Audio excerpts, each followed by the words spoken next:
realmente, como digo, se presenta la semana entrante y estas son salvo que haya, es una evaluación muy sencilla, porque solamente se evalúa es el precio, básicamente. Después se evalúa que haya cumplido con los requisitos, que no haya nada ilegal, y la adjudicación final es el 21 de octubre. ¿Cuántos proponentes cree usted que va a haber, alcalde? Buena pregunta. Hubo 6 precalificados. Se presentaron 7, porque ya hubo el proceso de precalificación. Sí. Por eso es menos probable que vaya a dañarse por la licitación, porque ya todo el mundo cumple con los requisitos y demás. De los 7 que se presentaron, se calificaron 6.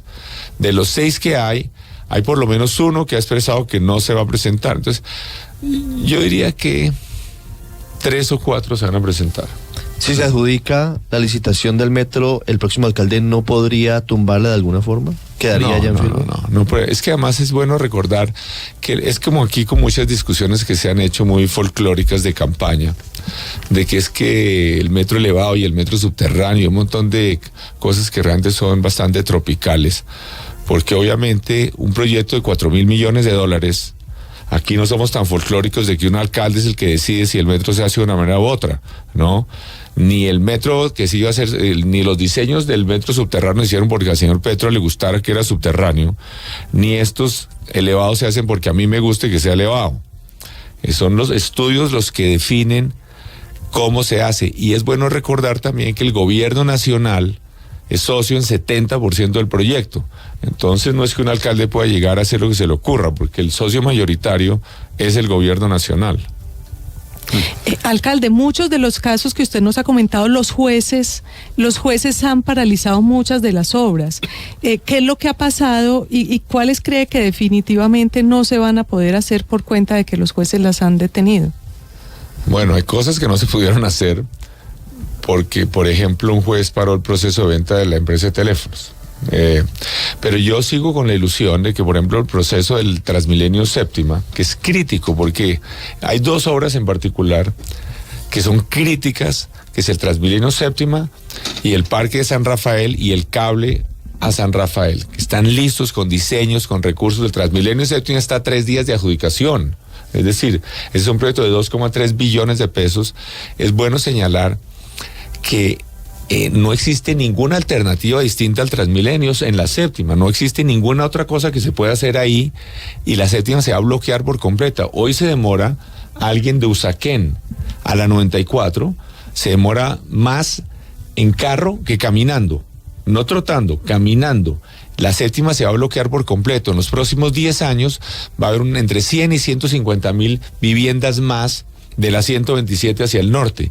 Entonces, se va a bloquear absolutamente por completo y obviamente los tranvías son muy lindos, pero los tranvías no tienen ni la capacidad ni la flexibilidad, digamos, mientras que Transmilenio Séptima moviliza 52.000 pasajeros hora sentido, el tranvía de Ayacucho en Medellín moviliza 3.000 pasajeros hora sentido, es casi Disney, ¿no? Comparado, y el tranvía de más capacidad que pueda existir en el mundo moviliza unos 11.000 pasajeros hora sentido, y para poder tener capacidad, además un tranvía tiene que ser muy largo, porque como no tiene sobrepaso como los Transmilenios, entonces prácticamente será una estación de lado a lado, y en la Séptima se necesitan por lo menos 23.000 pasajeros hora sentido. Tranvía era lo que quería el exalcalde Petro. Sí, pero nunca lo hicieron, eso nunca dio por ningún lado, eso no tiene ni la flexibilidad, pero sobre todo no tiene la capacidad. No solo cuesta más, sino que hace mucho menos, tiene mucho menos capacidad que un Transmilenio, menos de la mitad. Pero usted, ¿por qué todavía tiene la esperanza, faltándole 3 meses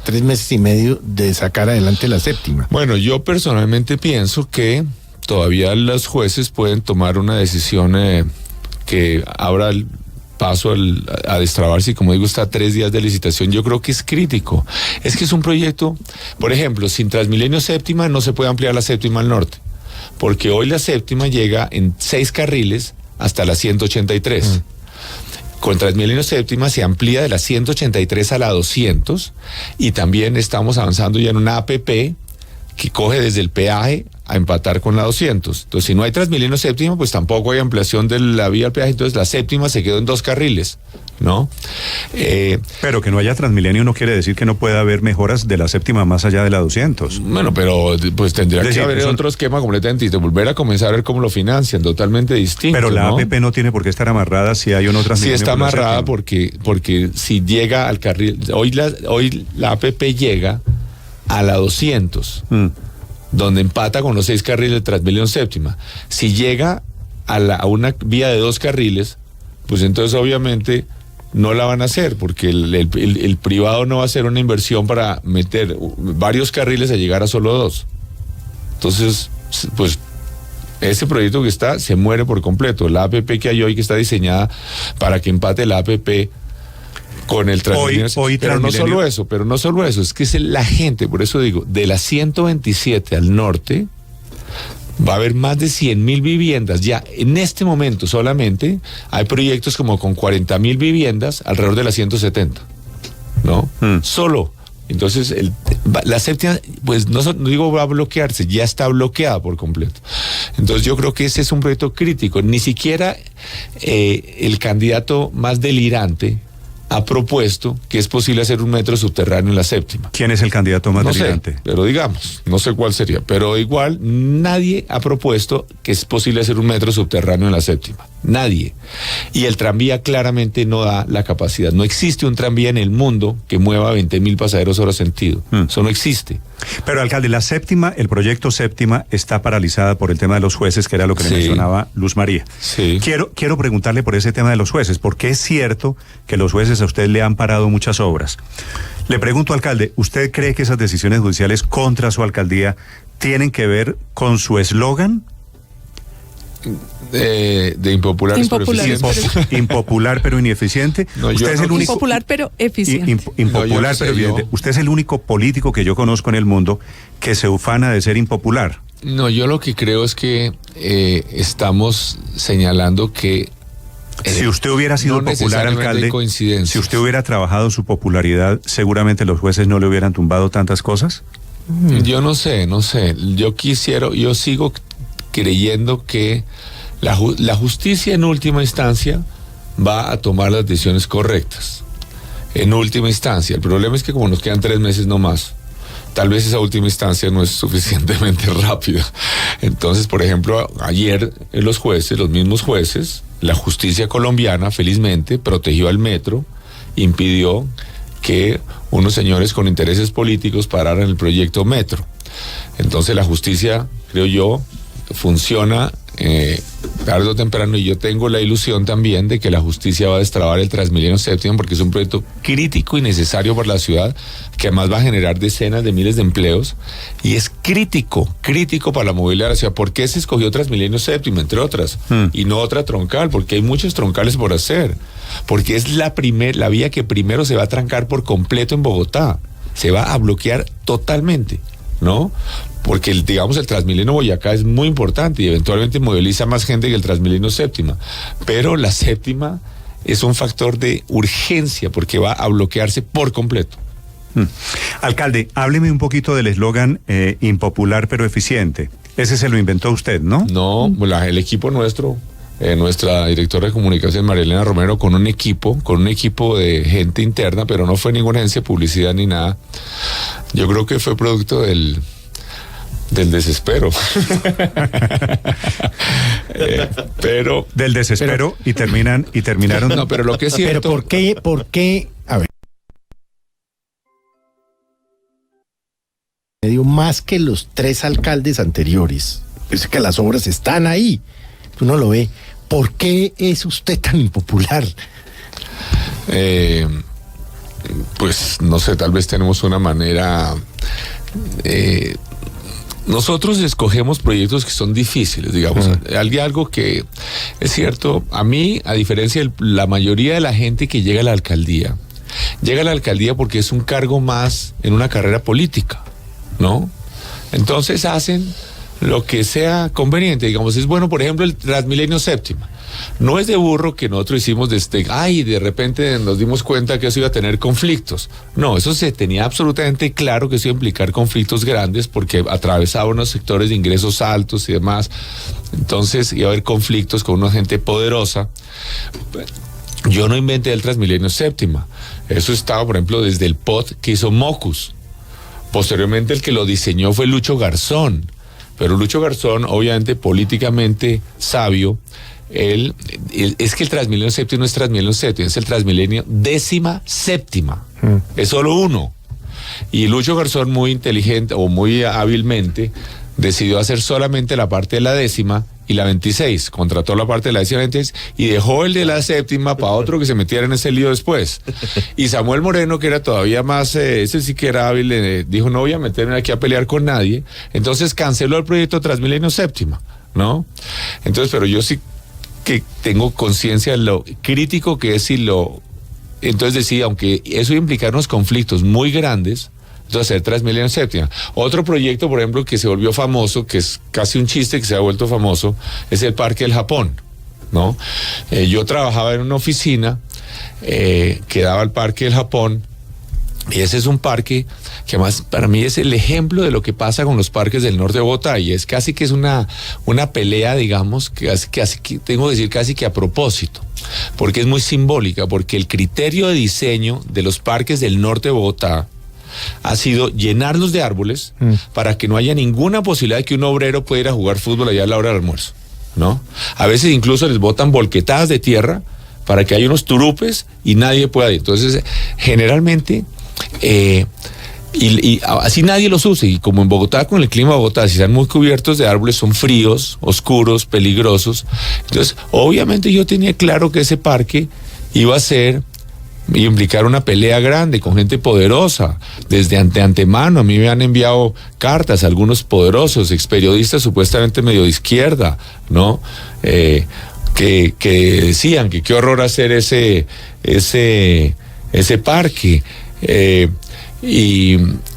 Pero ¿por qué lo hacemos? Pues yo ¿Quién, alcalde? ¿De quién me está hablando? Enrique Santos Calderón, por ejemplo. ¿Pero usted lo hace por joder esos ricos? No. ¿O porque de verdad está convencido que el obrero debe jugar fútbol en el 86 con 11? No, por ejemplo, cuando hicimos el Virrey, el Parque El Virrey, eso fue un escándalo. Opuso todos los vecinos. Y ahora es el gran parque de los Se amarraron de los árboles las señoras. Y decían, las señoras de los señores de Archis decían que qué horror que lleváramos juegos infantiles porque las vendedoras de flores iban a llevar los niños y que eso se iba, en fin. Entonces, ¿yo por qué lo hago? Porque yo estoy seguro que van a quedar felices con ese parque, ¿no? La gente que se ha opuesto va a estar feliz. ¿Y los periodistas de izquierda qué le decían? No, que qué terrible, que por qué no hacía parques en otro lado, que en fin, pero bueno. Es muy jodido. En todo caso, lo que yo quiero, el Parque del Japón per se no tiene importancia. Ninguna. Sino que creo que va a ser un ejemplo para muchos otros parques en el norte, que la gente también va a querer que se vuelvan así. Por ejemplo, entonces... yo uso el de la 81, es buenísimo. 81, es buenísimo, ejemplo, lo cambiaron y la gente se llenó, y se llenó de gente después de que lo cambiaron. Ejemplo, que es exactamente el mismo sector, digamos, y la gente está feliz, los vecinos están ahí, incluso los nietos de algunas de las señoras, no quiero decir nombres, que protestaron contra el Parque del Japón, el hijo y los nietos van al Parque del 81 a 5 cuadras de ahí, ¿no? Entonces yo le decía a esta señora, mire, yo hasta allá hemos visto... Tiene que decirme de quién está hablando. No le puedo decir quién, pero una señora muy importante, muy querida y demás, pero que se ha opuesto muy radicalmente a este parque. Y yo le decía, mire, allá hemos visto a su hijo y a su nieta, ¿no? En el parque, que hicimos, que es igual al que vamos a hacer ahí junto a su casa. En fin, cuando me preguntan por qué somos impopulares, porque tomamos a veces decisiones que son difíciles, por ejemplo, el Bronx, ¿no? El Bronx, nosotros tomamos el cartucho del Bronx, lo que es el centro, es una transformación total. Hace 20 años, cuando yo llegué a la alcaldía, el centro no se podía ir al centro. El centro no era un sitio de reunión, sino al revés, era una barrera que impedía que se pudiera pasar del norte a sur, porque si alguien pasaba por la 10ª, por la Caracas, hasta lo atracaban. Así se pasaba en carro, le robaban las luces del carro, los espejos, etcétera. Entonces arreglamos San Victorino, tumbamos el cartucho, hicimos el Parque Tercer Milenio, ahora tumbamos el Bronx. Entonces son cosas que implican altísimo riesgo de fracaso, altísimo costo. Entonces, tal vez por eso, esa es una de las razones, porque hacemos cosas que son difíciles políticamente. Alcalde, pero ya que Felipe le pregunta por su impopularidad de las razones, déjeme que quiero meterlo para a ver si usted es capaz de hacer una confesión. Sí. Su personalidad, alcalde. Seguro también es un problema. Usted es un tipo, usted no es monedita de oro, digamos, usted tiene fama de arrogante, usted tiene fama de soberbio, tiene fama de ser intransigente. ¿Hay algo de eso también en esa percepción de la gente sobre la imagen de Enrique Peñalosa? Seguro que también, pero yo le digo, Néstor, lo que pasa es que yo busco llegar a la alcaldía no porque me interese ser alcalde, sino porque me apasiona lo que creo que hay que hacer para que la gente esté mejor. Yo casi que la mayoría de las cosas que he hecho, que han sido importantes, si yo hubiera hecho unas consultas, la gente hubiera votado que no se hicieran. Por ejemplo, a mí casi me tumban en la pasada alcaldía por quitar los carros de las aceras y hacer aceras, por hacer ciclorrutas. Es una pelea terrible. Hoy la gente le parece increíble, pero haber hecho hasta la palabra ciclorruta la inventamos. Fue una pelea increíble, ¿no? Transmilenio. Si no tuviera Transmilenio Bogotá, hoy Bogotá no funcionaría, ¿no? No sé. Y obviamente eso fue una pelea enorme con los transportadores de la época. Entonces, casi nada de lo que es importante tiene ninguna idea nueva nace con apoyo mayoritario, ¿no? Entonces, a veces yo lo hago porque además como no hay reelección ni nada por el estilo, uno tiene 3 o 4 años para hacer cosas y yo creo que la ciudad se ha cambiado. Por ejemplo, hoy en Bogotá 14 de cada 100 personas se van en carro al trabajo. 7 de cada 100 van en bicicleta. Es decir, por cada 2 que van en carro hay uno que va en bicicleta. Si no hubiéramos hecho esas ciclorrutas y eso, pues otra sería el carácter de Bogotá, la manera de vivir en Bogotá.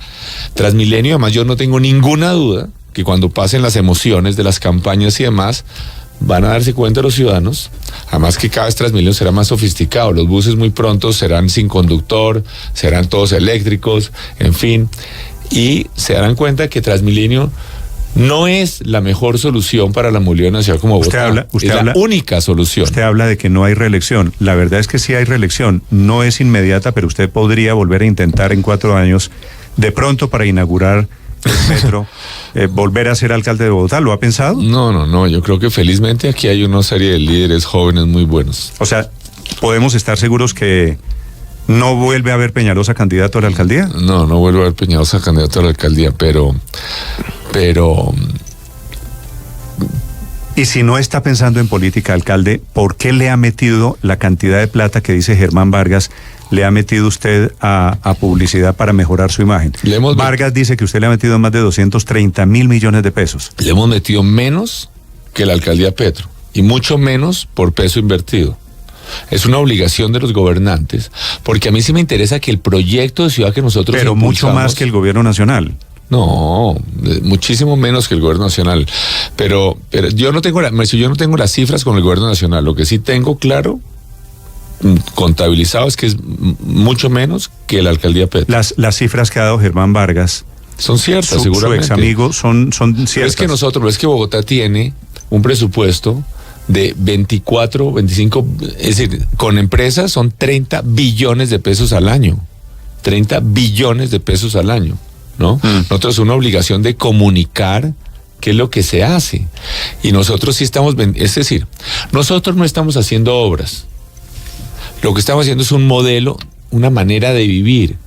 Una ciudad es los parques que nosotros hacemos, los centros culturales. ¿Qué tal los centros felicidad que estamos haciendo? ¿No? Con piscinas, con gimnasios, con toda clase. Entonces, nosotros lo que estamos... Por ejemplo, logrado que se reduzca radicalmente los nacimientos a mujeres menores de 19 años. Hemos logrado que se reduzca radicalmente la deserción escolar, con colegios espectaculares, buscando a los niños que abandonan sus estudios. Como nunca, tenemos los mejores resultados de cualquier ciudad grande en Colombia en los resultados de las pruebas saber, en educación, pero de lejos mejor. Tenemos mucho mejores resultados que cualquier ciudad grande en homicidios por 100.000 habitantes. Los parques que nosotros tenemos no hay nada ni comparable en las otras grandes ciudades colombianas. Nosotros estamos haciendo más de 150 canchas, pero no son canchas lo que hacemos. Lo que nosotros queremos es que la gente prefiere ir al parque que al centro comercial. Estamos promoviendo una manera de vivir, que la gente se encuentren como iguales. Lo que le pregunté al alcalde es ¿por qué la campaña de publicidad? Porque lo que estoy tratando de decir... Si no es para usted, es para algún candidato entonces, porque es una campaña que ha sonado en época de campaña electoral. Es que lo que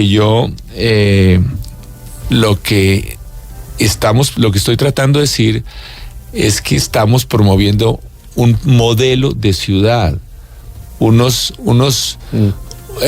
y por eso hay que explicar de alguna qué se hace.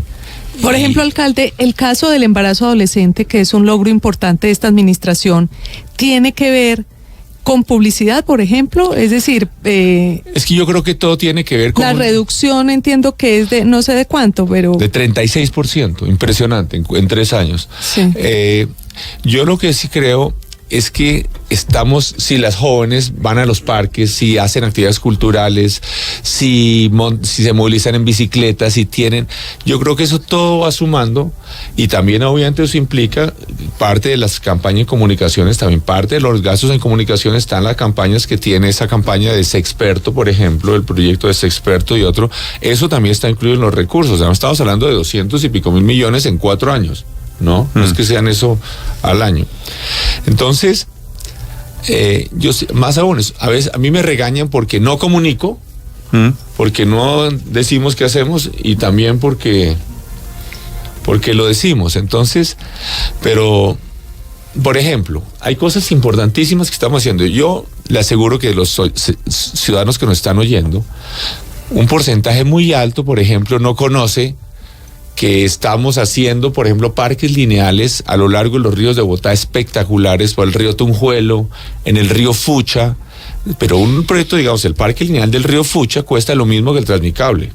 Bueno, y entonces estamos haciendo unos senderos hermosísimos alrededor del humedal del Jaboque, del Juan Amarillo, o seguramente no saben que estamos haciendo un parque espectacular en una ciclorruta de 50 kilómetros alrededor de Tominé, o que estamos haciendo el cable a San Rafael, a La Calera, para que tengan un parque los ciudadanos espectacular con una laguna. Yo diría que una gran cantidad de los ciudadanos que nos están oyendo no saben que estamos haciendo en Kennedy, en Bosa, la avenida Guayacanes, que tiene 13 kilómetros de extensión en 6 carriles, es como la carrera séptima desde la Plaza de Bolívar a la calle 127, tumbando además porque allá no había ni espacio, entonces tumbamos más de 1.700 edificaciones. Entonces, todo eso los CEFES, yo diría que si yo hablo de los CEFES todavía, los centros de felicidad, muchos de los oyentes todavía ni siquiera saben qué es eso. Una especie como de, parecido a lo que tienen las cajas de compensación, los supercentros deportivos con piscinas olímpicas, con gimnasios, con auditorios, con salones para clases de música, de danza, unas cosas así como hice las bibliotecas en la pasada alcaldía. ¿Dónde son esos CEFES? Esos CEFES son uno en el Tunal. ¿Pero ya están hechos? No, pero están en construcción. El Tunal se termina antes de este año. Pero todavía están... Sí, está en construcción. A punto de... Pero están en construcción todos. Están en construcción o en licitación. Son 5, son unos proyectos gigantes, divinos, van a ser unos edificios más lindos de Bogotá hacia el futuro. Por ejemplo, en la colina de Suba, uno espectacular, mirando hacia abajo el lago de los Lagartos y el humedal del Juan Amarillo abajo, divino, y mira, al centro, se ve el centro de Bogotá al fondo. Es algo de clase mundial, es decir, algo... eso no tiene nada que envidiarle a nada que haya en París o en Londres en cuanto a infraestructura para los ciudadanos. Otro en el Tunal, otro en el Parque San Cristóbal, otro en el Retiro, en la 82 con 11, y otro en otro sector de Suba, en Fontanar del Río, y quedan diseñados con recursos y con lotes, otro para el centro de Bogotá,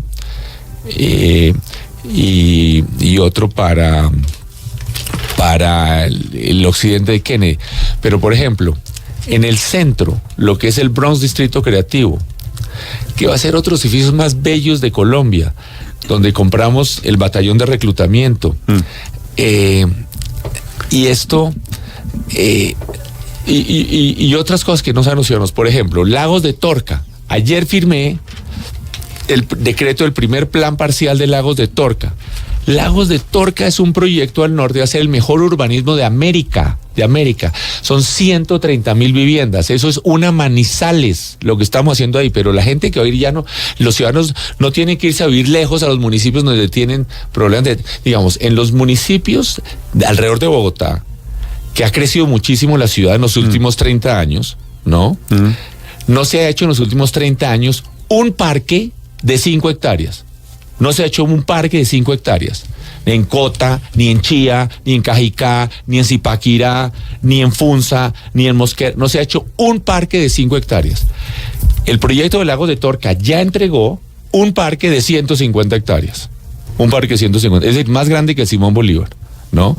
Ese es el tipo de urbanismo y de vivienda de ciudad que estamos haciendo, con ciclorrutas en todas las vías, una manera. Entonces, y la mayoría de la gente no sabe que esto existe, que lo estamos haciendo, y como digo, ya está andando. En Lagos del Tunjuelo, al sur, donde estaban las cárcavas y todo eso, unos huecos espantosos, están haciendo otro proyecto por el estilo, con otro parque de 130 hectáreas, del tamaño del Simón Bolívar, 70,000 viviendas. Entonces, por todo esto, nosotros dicen que gastamos mucho en publicidad. Yo estoy seguro que los ciudadanos que nos están oyendo no saben ni de la mitad de estas cosas que yo estoy hablando. Alcalde, me quedan 2 minutos. Quiero preguntarle enseguida sobre la situación de Bogotá en estos días de paro. Será en 30 segundos. El alcalde Enrique Peñalosa esta mañana en Blue Radio, 7:56. Estás escuchando Blue Radio. Cada detalle cuenta para estar bien informado, como los detalles exclusivos de Mazda CX-5 Signature con turbo de presión dinámica, una SUV que reúne diseño, desempeño, conectividad de última generación y la seguridad proactiva iActive Sense. Mazda, un homenaje a la conducción. Eliges una tecnología que te brinda seguridad en cada kilómetro, con un diseño en equilibrio centrado en la estética japonesa. Eliges un motor de alta eficiencia y desempeño ambiental capaz de transportarte a un mundo de conducción apasionante.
Difíciles para los bogotanos por este paro de transporte. Situación esta mañana, ¿qué reporte le entregan a usted?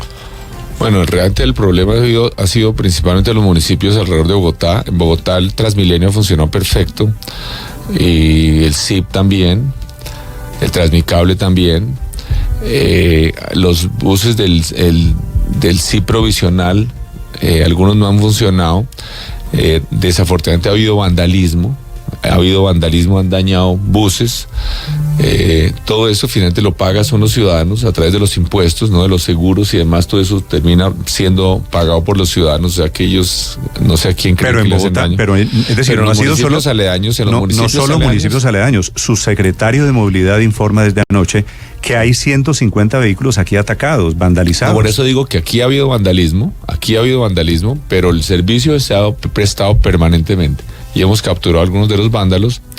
Entonces es una solicitud bien absurda la que hacen los del paro, que quieren que se cambie una ley para que ellos, hay algunos de los que están liderando el paro, hay uno que tiene incluso 7 millones de pesos en multas. ¿Por qué tienen multas? Pues porque han violado, han cometido infracciones que generalmente además muchas veces ponen en riesgo la vida de los ciudadanos, porque se pasan semáforos en rojo, cosas por el estilo, y entonces quieren que se cambie la ley que dice que después de tantas infracciones pierden la licencia de conducir.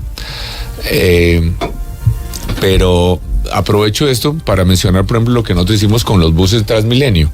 El pasado alcalde Petro lo que hizo fue, con la flota de Transmilenio, unos buses que ya eran viejos, que debían haber cambiado, les renovó los contratos de operación, les renovó los contratos a unos buses que tenían 1 millón de kilómetros. Llegamos a tener muchos buses con 1.400.000 kilómetros, contaminantes, ¿no? Es decir, como 3 veces la distancia de la Tierra a la Luna, ¿no? Porque el señor Petro, en vez de haber sacado esos buses de circulación, le renovó los contratos, algo absolutamente asombroso. Entonces nosotros sí cambiamos, una licitación, cambiamos los buses que están operando ahora nuevos en Bogotá, unos buses espectaculares, ya sean diésel Euro 5 con filtro, que eso es prácticamente Euro 6, y más de la mitad son Euro 6, lo más avanzado que hay en el mundo, buses a gas, más de la mitad de los buses que están entrando son buses a gas espectaculares. Alcalde, yo le pregunto por la situación de Bogotá hoy. Y usted me responde otra vez echándole la culpa a Petro. ¿Usted no está un poquito obsesionado con Petro? No, es que estoy diciendo, hay cosas que realmente me preocupo porque como son nuestros grandes críticos. ¿Usted tiene pesadillas con Petro? ¿Se levanta a las 2 de la mañana soñando con Petro? Pero es que lo que sí creo es que vale la pena que los ciudadanos tengamos claro, porque es que a nosotros a veces nos critican una cantidad de temas y se les olvida las locuras que nosotros recibimos. Buses con 1.400.000 kilómetros circulando y ahora tenemos buses nuevos a gas.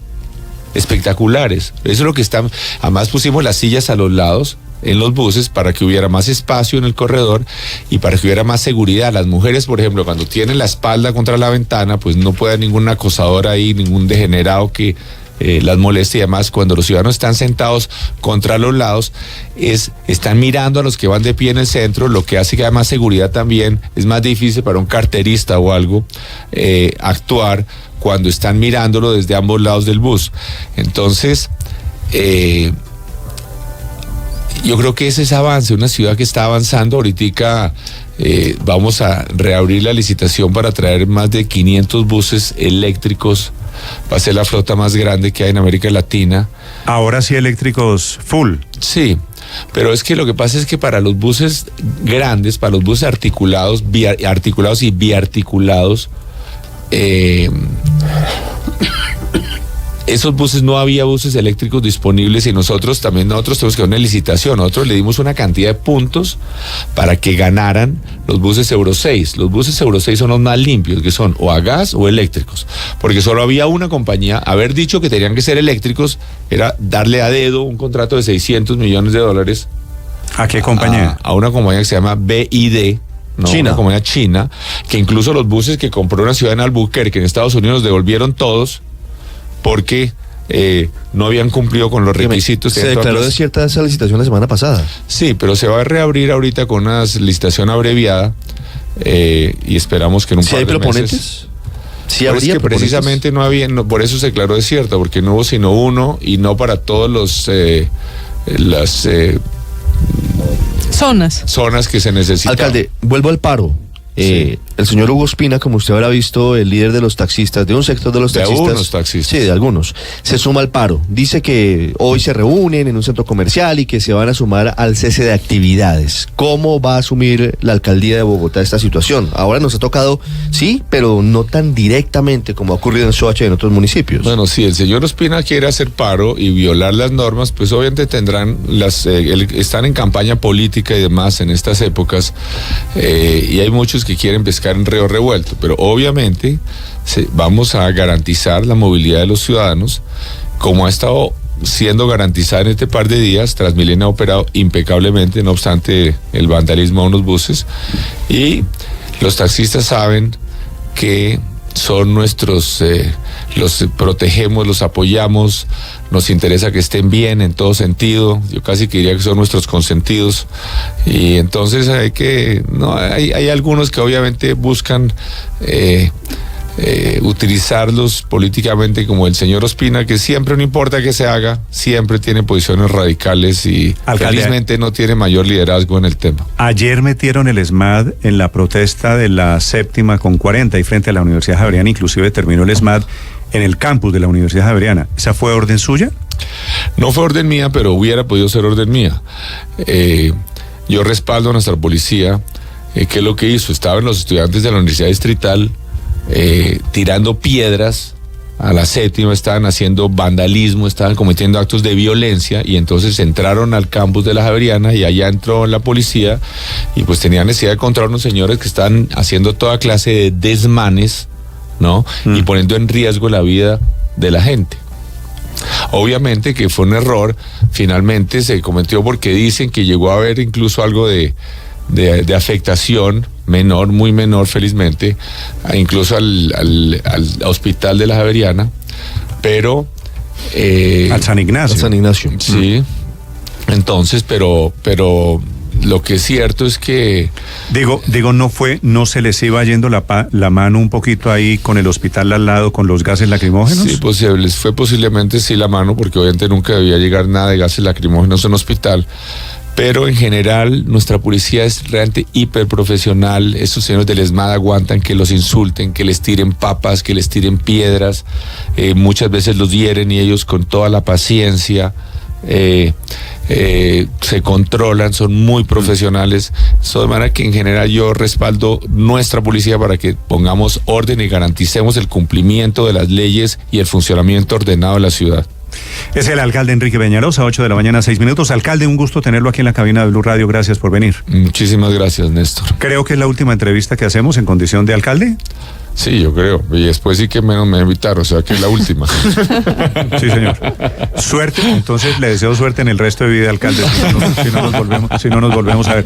Gracias, señor alcalde. Muchísimas gracias por toda la ayuda siempre, Néstor. Enrique Peñalosa es alcalde de Bogotá, la cuenta Blue Radio Co. Si usted quiere opinar sobre lo que ha dicho, mi cuenta Néstor Morales C. Regresamos en segundos en Mañanas Blue. Estás escuchando Blue Radio. Blue Radio también aprovecha y compra con las